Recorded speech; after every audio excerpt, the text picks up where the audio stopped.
আসসালামু আলাইকুম ওয়া রাহমাতুল্লাহি ওয়া বারাকাতুহু।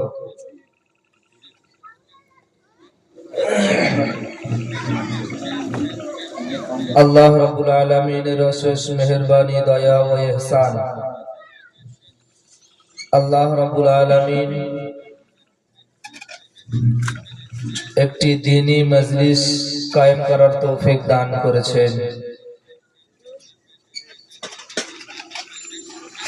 এটা আমাদের গর্বের বিষয়।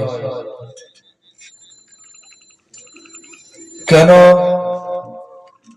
আল্লাহ রাব্বুল আলামিনের ওয়াদা আছে,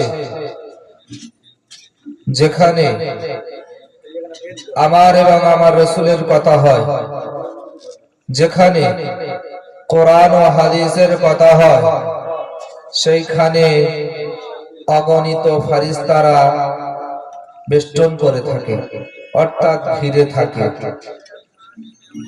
এমনকি বলা হয়েছে, এক এক ফেরেশতা আস্তে আস্তে আস্তে আস্তে আসমান পর্যন্ত চলে যায়।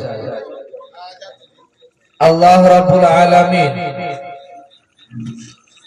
সব কিছু জানার পরেও ফেরেশতাদেরকে জিজ্ঞাসা করেন, যোগ আমার ফেরেশতারা, কি হয়েছে, তোমরা কেন এখানে একত্র হয়ে আছো? তখন ওই সমস্ত ফেরেশতারা বলে, আল্লাহ, দুনিয়ার বুকে তোমার ইনসান নামক যে মাখলুক, তারা তোমার এবং তোমার রাসূলের গুণগান গাইছে।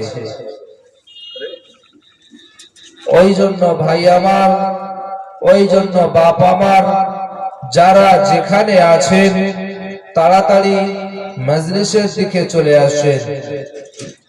একটা সেকেন্ড পার হয়ে যাওয়া মানে এক সেকেন্ড আমার কাছ থেকে হারিয়ে গেল। এই একটা সেকেন্ড কিন্তু কোটি টাকা দিয়েও কেনা যাবে না, এটা মাথায় রাখতে হবে। কেন? আল্লাহ রাব্বুল আলামিন আমার যতটুকু হায়াত রেখেছে, তার থেকে এক সেকেন্ড বেশি আমি বাঁচবো না, আর এক সেকেন্ড আগে হলেও বাঁচবো না। ওই জন্য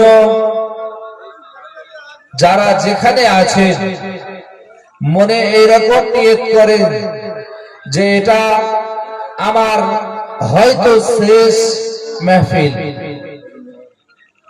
আগামীতে হয়তো এমন দ্বীনী মাহফিল আমি পাবো না। এইরকম নিয়ত করে মনে করে মজলিসের দিকে এগিয়ে আসেন। ইনশাআল্লাহ আল্লাহ রাব্বুল আলামিন সর্বোত্তম সাহায্যকারী।